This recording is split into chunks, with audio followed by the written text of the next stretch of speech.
Welcome to the Experience Podcast. My name is Dennis, and today we are going to be deep diving into a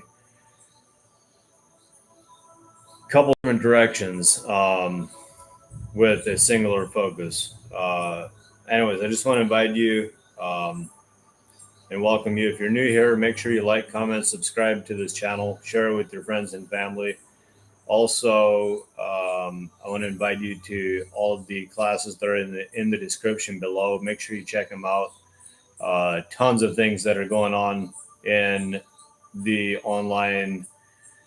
um, online, and one of them that I want to invite you to, and at this moment, is the Proverbs 31 challenge. That we have another 10 more days to go.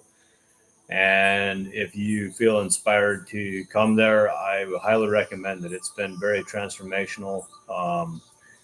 And the Zoom link for that will be below, as well as all the details, the times, and etc. So, with that, I'm really grateful and honored to be here in the presence of Neal. And I'm just gonna, yeah, what do you got, Neal? Um, I'll start with my name. So my name is Neal. Neal is not who I am. Who I am is a multi-dimensional, infinite spiritual being that's expressing through a human body. And this expression is, it's infinite in nature, and it also is something that is this infinite nature is in everyone, and we choose if we allow it to express through. Who chooses? Well, in this case, letting go of the answer of what the identity is that I look like and am perceived as, letting go of that, and then what lets the infinite come through is the infinite itself. Uh, Neal can attempt to let the infinite come through, but there's only ever a part that can come through if Neal's involved. And so, with the infinite's assistance, in this case, I'm calling the infinite God. I'm also calling love God. Neal can, or the infinite can let go of the identity Neal, and then the infinite can express through Neal's body. And so, why did I say all that? Well, part of the reason why I said all that is because our identity is an answer that we can live in and that we can become attached to. And change is the only constant in this creation, and what's changing is energy. Everything's energy, and like literally everything's energy. And that is an answer, but I don't need to be attached to that. I can have that answer, and I can be open to receive other answers. All right, so we're already in the topic of this episode. And the topic of this episode is living in an answer and living in a question, living in an inquiry being the question. So, right now, these live streams, they're happening every Wednesday at 3 o'clock p.m. So, congratulations, you're here. Thank you for being here. If you're watching this replay, I invite you to join on Wednesdays at 3 o'clock p.m. You have an opportunity to be here live. I'm here. Dennis is here. We're here, and you have this opportunity to actually engage in the comments, to interact. And This interaction is live. This interaction is in the moment. And where's the moment? Right now. And so then another invitation I have is to join Virtual Natural Balance Masterclass. Virtual Natural Balance Masterclass is a 1 hour masterclass that I host today on Wednesdays at 5:30 Central Standard Time. And this is a Zoom conversation interaction where you have the opportunity to let go of the identity you, which only exists in language. And during this masterclass, express, practice expressing balance and cooperation through connecting with other people, networking with other people, and giving and receiving offers, giving and receiving gifts, the contributions that you're literally here to express, and receiving that from other people as their contribution, literally here to express. And so I already got like into some of what we're already in, which is living in. I'm going to start with and go really deep on now living in an answer. And living in an answer, usually if you have a strong answer and somebody and you're living in it and you're attached to it and somebody questions that answer, you'll probably be triggered. And that's a sign of being arrogant and being like putting yourself on the throne and putting God off the throne. And yes. And so what does being triggered look like? Well, it looks like, for me, how it has looked like is feeling my mouth muscles tighten, feeling like my body temperature heat up, feeling tension in my muscles, so like tensing up, like looking for like an exit. All these are signs that I've experienced when being triggered, which is a response to something, some kind of answer that I'm living in being questioned and being attached to the answer that I'm living in. And so living in an answer, usually in that case, if I were living in an answer, I would be right, usually, if I'm attached to it, to the answer that I'm living in. And this being right plays into the arrogance thing. And it's very contractive. Like it actually stifles possibilities and it stifles opportunity. It rather than expanding, it's contraction. Mm-hmm. So that's yeah. And it's relating to one's opinion as the truth. Yeah. If it is. Now you can live in an answer and be unattached to that answer while observing the fruit that answer is producing. So you can have answers, but the issue is when the answers have you. You can have a teacher, but the issue is when the teacher has you. And so you can have your voice, but the issue is when your voice has you. When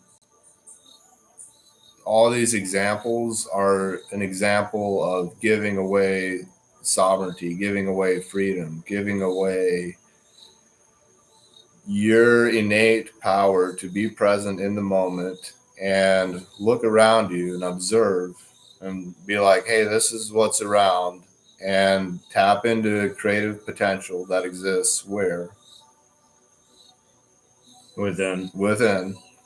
So tapping into that and then expressing that creative potential as an act of creation from a co-creator. And I specifically am speaking to co-creator because we're here on earth co-creating with God. Now that's an answer, and I'm living in that answer.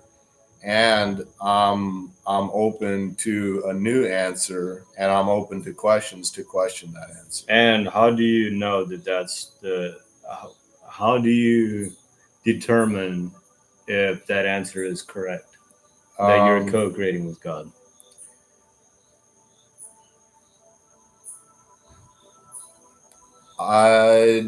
So you're asking me directly, and Yeah. where I'm speaking from is in a general sense. Okay. So in a general sense, I don't know that it's accurate. And what would be how would you measure? And yes, and in a personal sense, I do have a degree of an awareness of accuracy, and what it looks like is specifically, do I have an agenda? Like, does Neal have an agenda? And then if Neal has an agenda, but I'm being called to do something else, like called through a voice in my brain, called through a strong intuition, that's just like, hey, do this thing right now. But Neal wants to do something else, but this intuition is saying do this thing, and it makes no rational sense to Neal. Usually, that's a sign that it's a God initiative coming through intuition. And so intuition, literally hearing a voice that usually contradicts what Neal would want. And so those are two ways. And the question was, how do I know if I'm co-creating with God? Yes. See, I don't even have that question because I'm living in. See, this is where it's so fucking badass with this conversation, because I don't even have that question, because I don't question that I'm co-creating with God, and I don't question that other people are co-creating with God. I am clear in the understanding that this is occurring all the time, and we're either unconscious to it or conscious to it. And when we become conscious to it, we can, like, it exponentiates what God can use us for. And so that question isn't even in the awareness when I'm living in the answer. And I can live in that answer and be open to questioning it, but I don't have that question while I'm in the answer. Okay. And I'm asking specifically for someone that would be watching, that would, and I actually have an answer that I'm going to speak to on that. Yeah. Like, well, how do I know whether or not I'm co-creating with God? And one is looking at the fruits. Like, is it producing the fruits of the Spirit? Like, is it producing peace, joy, love, patience, and all the other things that are in? Actually, I have it right here somewhere. Galatians 5:22. Kindness, goodness, faithfulness, gentleness, self-control, long-suffering. Like, if those are present, that is how I can measure if I'm co-creating with God. And if they're not present, then I'm co-creating with Satan.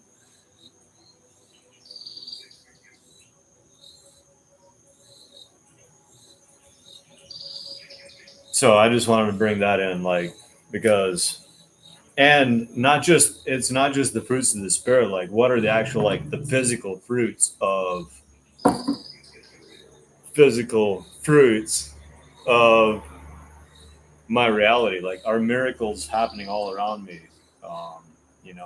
Like, are other people in peace, love, and joy? See, now you're entering the realm of questions. you just asked like 3 questions. So it's like any one of those questions I can choose to live in for the rest of my life.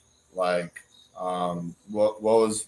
Yeah, go for it if you got Like, something. is my environment? How is my environment? How are their fruits? Like, are they in peace, love, and joy? The people that are around me. Another thing that I would want to say is the quality of your life is in direct proportion to the quality of your questions. So And if it's yeah. and if you're not living a life that you absolutely love, like, it's time to start asking questions. Why are you not? And like, why am I living the way that I'm living? And what are the possibilities if I would choose a different mentality? Because we can be living in lies. Lies are literally repetition of a certain mentality and a belief system, repeated over and over and over again.